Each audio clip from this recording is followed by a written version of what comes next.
তুই রে বসন্ত সমীরণ, তোর নহে সুখের জীবন।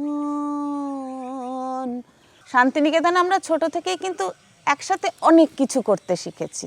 আমার কাছে এখনো পর্যন্ত পৃথিবীর শ্রেষ্ঠতম স্কুল সেটা হলো আনন্দ পাঠশালা। লটারি দিয়ে যদি তুমি শিক্ষাকে বা মেধাকে তো তুমি জাস্টিফাই করতে পারো না।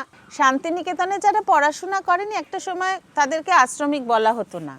সুপ্রিয়দা তখন একজন খুব ভালো মাস্টার মশাই খুঁজছেন, তো সেইভাবে বাবার সাথে যোগাযোগ এবং সেই মাধ্যমেই বাবার শান্তিনিকেতনে আসা। গানটা কার মধ্যে আছে, মানে দুজনেই গাইতে পারে? বাবা সবসময় বলতো আমার থেকে পেয়েছে, আর মা বলতো না আমার থেকে পেয়েছে। তাই না? একটা সময় ছিল ছোটবেলায় যখন নানান ধরনের মিউজিক অ্যারেঞ্জমেন্ট রবীন্দ্রসঙ্গীতের ক্ষেত্রে দারুণ লাগতো, আর এখন ভীষণ হাসি পায়। আমি সঙ্গীত ভবনে পড়ার সময় কোনো সঙ্গীত ভবনের শিক্ষক শিক্ষিকার কাছে গান শিখবো না। সবাই না, সবসময় একটা দল চায়। এটা পারফর্মিং আর্টে ভীষণ হয়, কিন্তু সঙ্গীত ভবনে যে গানটা শেখানো হয় রবীন্দ্রসঙ্গীত সেইভাবে কিন্তু আর সব জায়গায় শেখানো হয় না। শান্তিনিকেতনের লোকজনও এখন নিজেদেরকে প্রমোট করতে শিখেছে। যে পগ নাকি ছোটবেলা থেকেই আমার প্রতি মুগ্ধ ছিল। কণিকা বন্দ্যোপাধ্যায় চলে গেছেন, 5 বছর হয়ে গেছে। তার অরাটা রয়েছে, কিন্তু একটা ছাড়খাড় অবস্থা।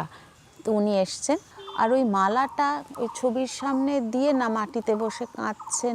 এই ধরনের মানুষের জন্য একটা আর্কাইভের মতো করব।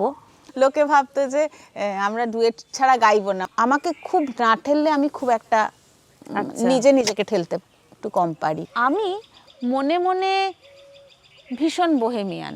আস্তে আস্তে এলমহার্স্ট ইনস্টিটিউটের সাথে যুক্ত হয়ে গেছি। ছেলেদের মায়েদের দায়িত্বটা একটু বেশি, একটু না অনেকটাই বেশি। গল্প জুড়ে তার শুরু হলো আবার